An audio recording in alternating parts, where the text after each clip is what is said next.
Everyone. This is Sister Mary, and we are going to continue to go through the Bible. I am reading Genesis chapter 46, starting in verse 1 to Genesis chapter 47, going through verse 31, and also Matthew chapter 15, verses 1 through 28, and Psalm 19, verses 1 through 14, and Proverbs chapter 4, verses 14 through 19. I will remind everyone that this is the New Living Translation. So Jacob set out for Egypt with all his possessions, and when he came to Beersheba, he offered sacrifices to the God of his father Isaac. During the night, God spoke to him in a vision. "Jacob, Jacob," he called. "Here I am," Jacob replied. "I am God," the voice said, "the God of your father. Do not be afraid to go down to Egypt, for I will see to it that you become a great nation there.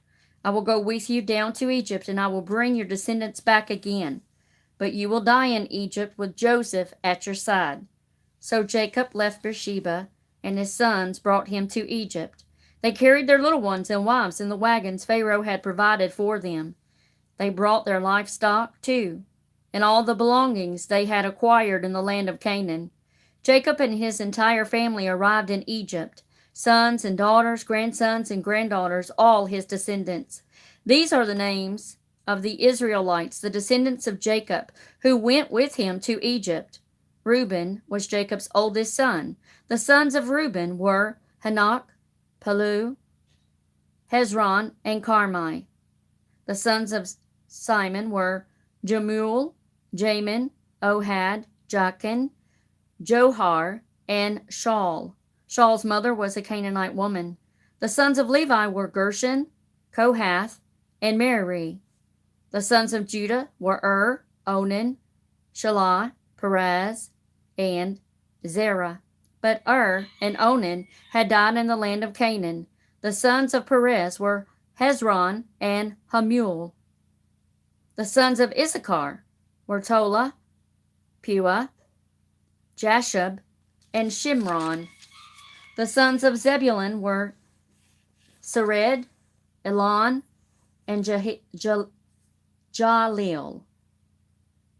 These are the sons of Jacob who were born to Leah in Padan Aram, along with their sister, Dinah.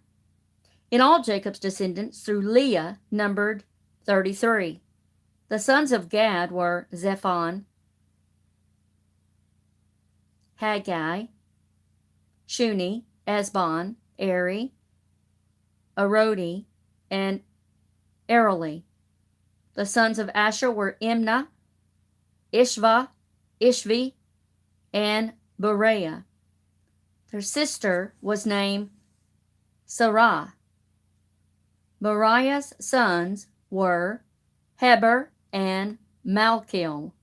These 16 were descendants of Jacob through Zilpah, the servant given to Leah by her father Laban.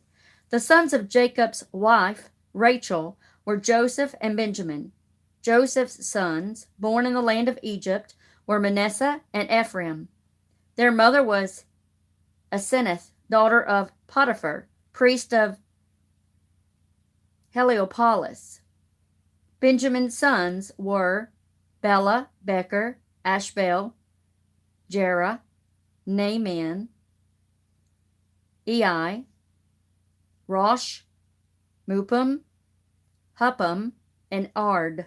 These 14 were the descendants of Jacob and his wife Rachel. The son of Dan was Husham. The sons of Naphtali were Jazeel, Guni, Jezer, and Shalem. These 7 were the descendants of Jacob through Bilhah, the servant given to Rachel by her father Laban. So the total number of Jacob's direct descendants who went with him to Egypt, not counting his sons' wives, was 66. Joseph also had 2 sons who had been born in Egypt. So altogether there were 70 members of Jacob's family in the land of Egypt. Jacob sent Judah on ahead to meet Joseph and get directions to the land of Goshen. And when they all arrived there, Joseph prepared his chariot and traveled to Goshen to meet his father. As soon as Joseph arrived, he embraced his father and wept on his shoulder for a long time. Then Jacob said to Joseph, "Now let me die, for I have seen you with my own eyes and know you are still alive." And Joseph said to his brothers and to all their households, "I'll go and tell Pharaoh that you have all come from the land of Canaan to join me. And I will tell him, these men are shepherds and livestock breeders. They have brought with them their flocks and herds and everything they own. So when Pharaoh calls for you and asks you about your occupation, tell him, we have been livestock breeders from our youth, and our ancestors have been for many generations. When you tell him this, he will let you live here in the land of Goshen, for shepherds and are despised in the land of Egypt." So Joseph went to see Pharaoh and said, "My father and my brothers are here from Canaan. They came with all their flocks and herds and possessions, and they are now in the land of Goshen." Joseph took 5 of his brothers with him and presented them to Pharaoh.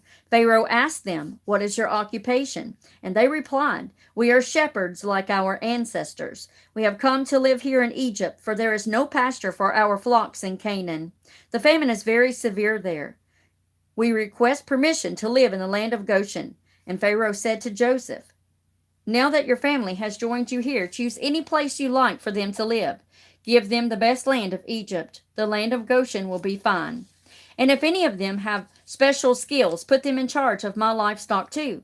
Then Joseph brought his father Jacob and presented him to Pharaoh. And Jacob blessed Pharaoh. "How old are you?" Pharaoh asked him. Jacob replied, "I have lived for 130 hard years, but I am still not nearly as old as many of my ancestors." Then Jacob blessed Pharaoh again before he left. So Joseph assigned the best land of Egypt, the land of Ramesses, to his father and brothers, just as Pharaoh had commanded.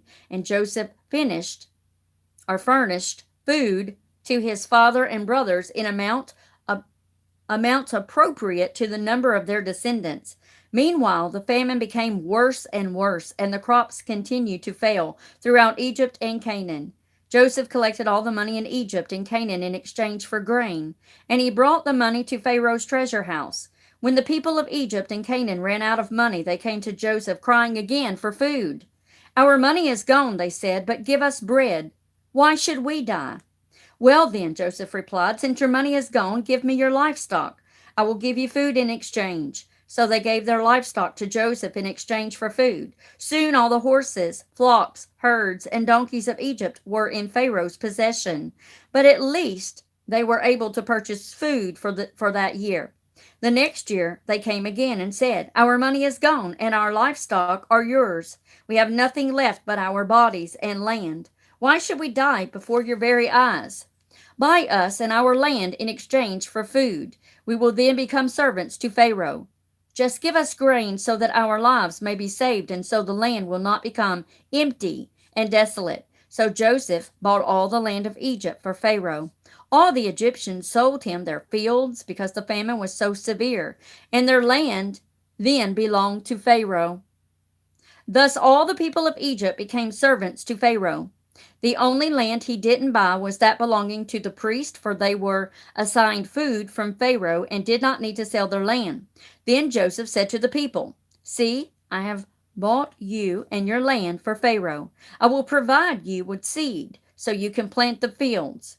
Then, when you harvest it, 1/5 of your crop will belong to Pharaoh. Keep 4/5 for yourselves and use it to plant the next year's crop, and to feed yourselves, your households, and your little ones." "You have saved our lives," they exclaimed. "May it please you, sir, to let us be Pharaoh's servants." Joseph then made it a law throughout the land of Egypt, and it is still the law, that Pharaoh should receive 1/5 of all the crops grown on his land. But since Pharaoh had not taken over the priest's lands, they were exempt from this payment. So the people of Israel settled in the land of Goshen in Egypt, and before long they began to prosper there, and their population grew rapidly. Jacob lived for 17 years after his arrival in Egypt, so he was 147 years old when he died. As the time of his death drew near, he called for his son Joseph and said to him, If you are pleased with me, swear most solemnly that you will honor this, my last request. Do not bury me in Egypt. When I am dead, take me out of Egypt and bury me beside my ancestors. So Joseph promised that he would. Swear that you will do it, Jacob insisted. So Joseph gave his oath, and Jacob bowed in worship as he leaned on his staff. Matthew chapter 15. Some Pharisees and teachers of religious law now arrived from Jerusalem to interview Jesus. Why do your disciples disobey our age-old traditions? They demanded. They ignore our tradition of ceremonial hand washing before they eat. Jesus replied, And why do you, by your traditions, violate the direct commandments of God? For instance, God says, Honor your father and mother, and anyone who speaks evil of father or mother must be put to death. But you say, you don't need to honor your parents by caring for their needs if you give the money to God instead. And so, by your own tradition, you nullify the direct commandment of God. You hypocrites! Isaiah was prophesying about you when he said, These people honor me with their lips, but their hearts are far away. Their worship is a farce, for they replace God's commands with their own man-made teachings. Then Jesus called to the crowds and said, Listen to what I say and try to understand. You are not defiled by what you eat. You are defiled by what you say and do. Then the disciples came to him and asked, Do you realize you offended the Pharisees by what you just said? Jesus replied, Every plant not planted by my heavenly Father will be rooted up. So ignore them. They are blind guides leading the blind. And if one blind person guides another, they will both fall into a ditch. Then Peter asked Jesus, Explain what you meant when you said people aren't defiled by what they eat. Don't you understand? Jesus asked him. Anything you eat passes through the stomach and then goes out of the body. But evil words come from an evil heart and defile the person who says them. For from the heart comes evil thoughts, murder, adultery, and all other sexual immorality, theft, lying, and slander. These are what defile you.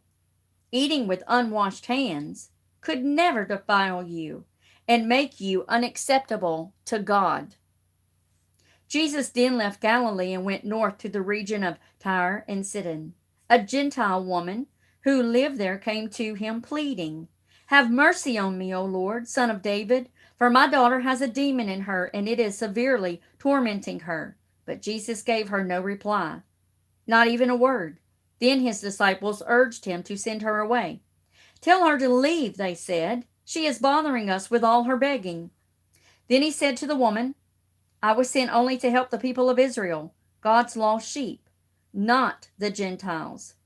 But she came and worshipped him and pleaded again, Lord, help me. It isn't right to take food from the children and throw it to the dogs, he said. Yes, Lord, she replied, but even dogs are permitted to eat crumbs that fall beneath their master's table. Woman, Jesus said to her, your faith is great. Your request is granted. And her daughter was instantly healed. Psalm chapter 19, verses 1 through 14. The heavens tell of the glory of God. The skies display his marvelous craftsmanship. Day after day they continue to speak. Night after night they make him known. They speak without a sound or a word. Their voice is silent in the skies, yet their message has gone out to all the earth, and their words to all the world. The sun lives in the heavens where God placed it. It bursts forth like a radiant bridegroom after his wedding. It rejoices like a great athlete eager to run the race.